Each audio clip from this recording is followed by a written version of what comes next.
د لقمان مبارکه سوره چې د قران عظیم شان یو 13مه سوره ده په مکی معظمه کې را نازله شوې ده. 40 مبارک آیاتونه لري. تلاوت او پښتو ترجمه یې له لومړي آیت څخه اوري. اعوذ بالله من الشیطان الرجیم. پناه وړم الله تعالی شړل شوی شیطان څخه. بسم الله الرحمن الرحیم. د الله په نوم چې ډیر زیات مهربان پورا رحم لرونکی دی. الف لام میم.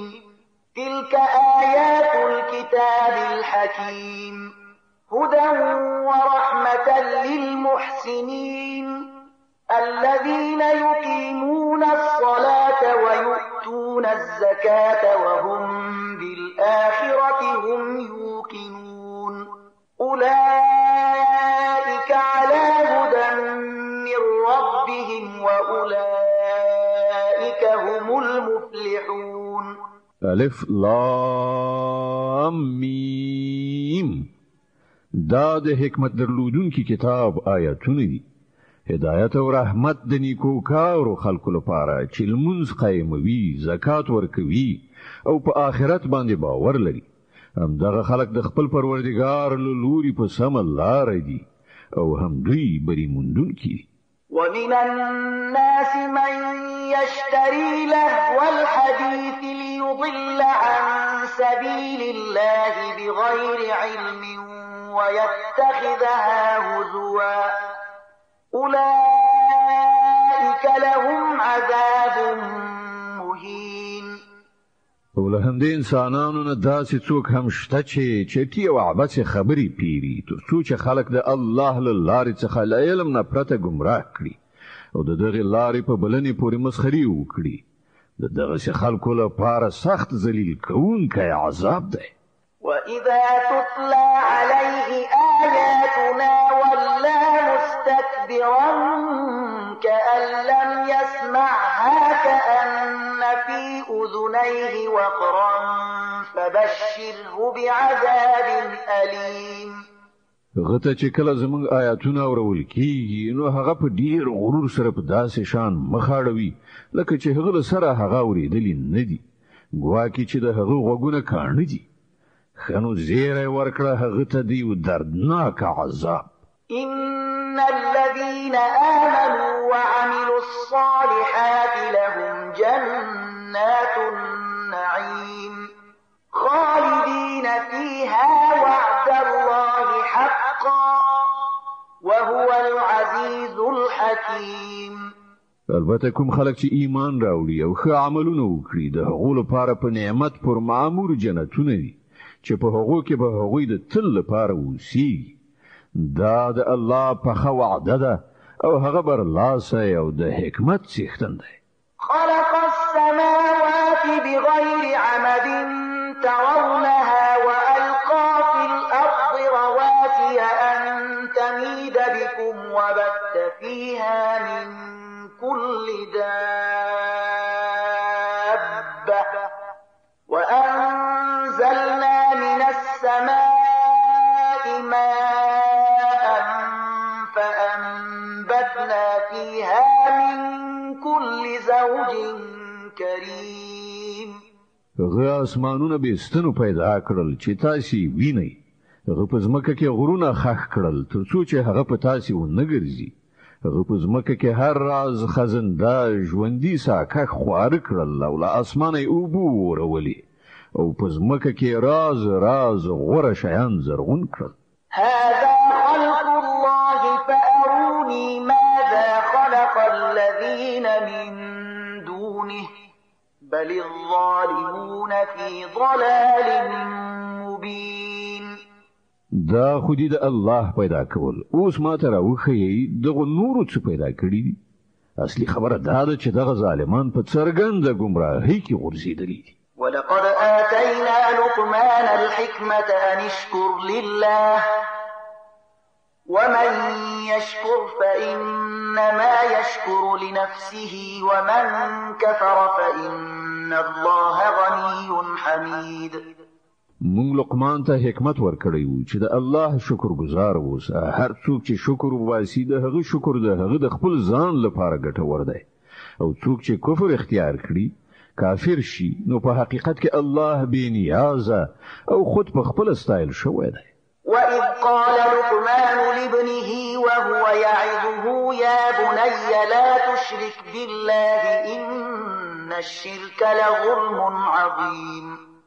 یاد کړه هغه وخت چې لقمان خپل زوی ته نصیحت کاوه، نو هغه وویل زویه له خدای سره څوک مه شریکوه، حق دا دی چې شرک ډیر لوی ظلم دی.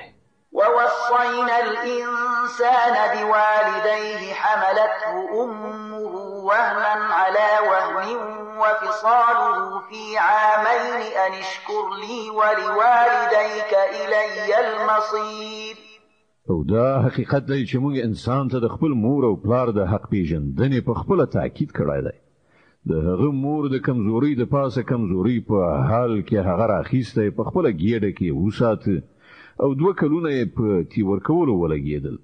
له همدې عمله موږ هغه ته نصیحت وکړ چې زما شکر وکړه او د خپل مور او پلار شکر پر ځای کړه. همدا زما لوري ته ستاسې راګرځېدل دي. وَإِن جَاهَدَاكَ عَلَى أَن تُشْرِكَ بِي مَا لَيْسَ لَكَ بِهِ عِلْمٌ فَلَا تُطِعْهُمَا وَصَاحِبْهُمَا فِي الدُّنْيَا مَعْرُوفًا وَاتَّبِعْ سَبِيلَ مَنْ أَنَابَ إِلَيَّ ثُمَّ إِلَيَّ مَرْجِعُكُمْ فَأُنَبِّئُكُم بِمَا كُنتُمْ تَعْمَلُونَ. خو که هغوی پر تا فشار راولي چې لما سره ته داسې څه شریک کړي چې تا ته د هغه معلومات نه وي، نو د هغو خبره هیڅ کله مه منه. په دنیا کې له هغو سره غوره چارچلن کوه، خو پیروي د هغه چا د لارې وکړه چې هغه زمونږ لوري ته رجوع کړی ده. بیا ستاسې ټولو راګرځېدل همدا زمونږ لوري ته دي. په هغه وخت کې به زه تاسې ته دروښیم چې تاسې څنګه عمل کوو. يا بني إنها إن تك مثقال حبة من خردل فتكن في صخرة أو في السماوات أو في الأرض يأت بها الله إن الله لطيف خبير. او لقمان ویلی و چې زوی کیا یو شی ک د خردل یعنی د اوری د دانې په اندازه هم وی او د کوم لوی غره د تیګې په منځ کې یا په اسمانونو یا ځمکه کې چیرته پټ شوی وي، الله به هغه راوباسي. بېشکه چې الله په دقیق او پټو چارو باندې خبر او پوه دی. يا بني أقم الصلاة وأمر بالمعروف وانه عن المنكر واصبر على ما أصابك إن ذلك من عزم الأمور. زوی کیا المنز قائم کړه، په نیکۍ امر وکړه، له بدۍ نه منع وکړه او هر مصیبت چې در باندې راشي ور باندې صبر وکړه. دا هغه خبرې دي چې د هغو ډیر تاکید کړای شوی دی. ولا تصعر خدك للناس ولا تمش في الأرض مرحا إن الله لا يحب كل مختال فخور. او له خلکو سره په مخاړولو خبرې مکوه، په ځمکه په خیال مزه. الله هیڅ یو په ځان مین او ویاړ ښکاره کوونکی انسان نه خوښوي. واقصد في مشيك واغضض من صوتك إن أنكر الأصوات لصوت الحمير. په خپل تک کې میانه روي غوره کړه او خپل غږ لږ ټیټ کړه، له ټولو اوازونو څخه ډیر بد اواز دی خرووي. ألم تروا أن الله سخر لكم ما في السماوات وما في الأرض وأسبغ عليكم نعمه ظاهرة وباطنة ومن الناس من يجادل في الله بغير علم ولا هدى ولا كتاب منير. تاسې نه وینئ چې الله د ځمکې او د اسمانونو ټول شیان ستاسې لپاره مسخر کړي دي او خپل ښکاره او پټ نعمتونه پر تاسې تمام کړي دي؟ خو حال دا دی چې له انسانانو څخه ځینې خلک دي چې د الله په باب شخړې کوي، بې له دې چې له هغوی سره څه علم وي یا هدایت یا کوم روښنایي ښودونکی کتاب. وَإِذَا قِيلَ لَهُمُ اتبعوا ما أنزل الله قالوا بل نتبع ما وجدنا عليه آباءنا أولو كان الشيطان يدعوهم إلى عذاب السعير. او کله چې هغه ته ویل کیږي چې د هغه شی پیروي وکړي چې الله نازل کړی دی، نو وایي چې موږ خو به د هغه شی پیروي کوو چې پر هغه باندې زموږ پلرونو نیکونو عمل کړی دی. آیا دوی د همغو پیروي کوي اگر کې شیطان د لمبه وهونکي اور خواته بولي هم؟ ومن يسلم وجهه إلى الله وهو محسن فقد استمسك بالعروة الوثقى وإلى الله عاقبة الأمور. هر څوک چې ځان الله ته وسپاري او هغه نیکو کار وي، هغه په واقع کې یوه د اعتماد وړ آسره ونیوله او د ټولو چارو وروستۍ پرېکړه یوازې د الله په لاس کې ده. ومن كفر فلا يحزنك كفره إلينا مرجعهم فننبئهم بما عملوا إن الله عليم بذات الصدور. اوس چې څوک کافر کیږي نو د هغه کفر د تا په خفګان کې وانه چوي، د هغو بیرته راتګ همدا زمونږ په لوري دی. بیا به موږ هغو ته وښیو چې هغوی له څه عمل سره راغلي دي. په باوري ډول الله ان د سینو په پټو رازونو باندې پوهیږي. نمتعهم قليلا ثم نضطرهم إلى عذاب غليظ. موږ د لږ وخت لپاره هغو ته په دنیا کې د خوند اخیستلو موقع ورکوو، بیا به هغوی بې وسې کړو، د یو سخت عذاب لوري ته به یې راوکاږو. ولئن سألتهم من خلق السماوات والأرض ليقولن الله قل الحمد لله بل أكثرهم لا يعلمون. کته له دوی نه پوښتنه وکړي چې ځمکه او اسمانونه چا پیدا کړي دي، نو دوی به ارومرو وایي چې الله. ووایه ثنا ستاینه الله لره ده، خو له دوی څخه زیاتره کسان نه پوهیږي. لله ما في السماوات والأرض إن الله هو الغني الحميد. په اسمانونو او ځمکه کې چې هر څه دي د همغه الله دی، بېشکه الله بې نیاز او خود په خپله ستایل شوی دی. ولو أن ما في الأرض من شجرة أقلام والبحر يمده من بعده 7 أبحر ما نفدت كلمات الله إن الله عزيز حكيم. په ځمکه کې چې څومره ونې دي، که هغه بوټي قلمونه شي او سمندر مشواڼۍ شي چې هغه ته نور سمندرونه سیاهي برابره کړي، بیا به هم د الله خبرې په لیکلو پای ته ونه رسیږي. بېشکه الله برلاسی او د حکمت څښتن دی. ما خلقكم ولا بعثكم إلا كنفس واحدة إن الله سميع بصير. ستاسې ټولو انسانانو پیدا کول او بیا دوهم ځل ژوندي کول خو د هغه لپاره داسې دي لکه د یو ساکښ پیدا کول او بیا ژوندي کول. حقیقت دا دی چې الله د هر څه اوریدونکی او لیدونکی دی.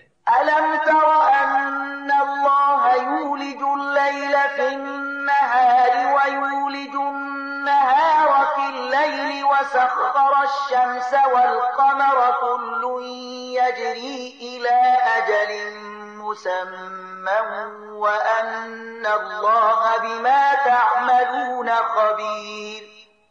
ته نویني چې الله شپه په ورځ کې نغښتې راولي او ورځ په شپه کې، هغه لمر او سپوږمۍ رام کړي دي، ټول تر یو ټاکلي وخت پورې روان دي. او آیا ته نه پوهېږې چې هر څه تاسې کوئ الله پرې ښه خبر دی؟ ذلك بأن الله هو الحق وأن ما يدعون من دونه الباطل وأن الله هو العلي الكبير.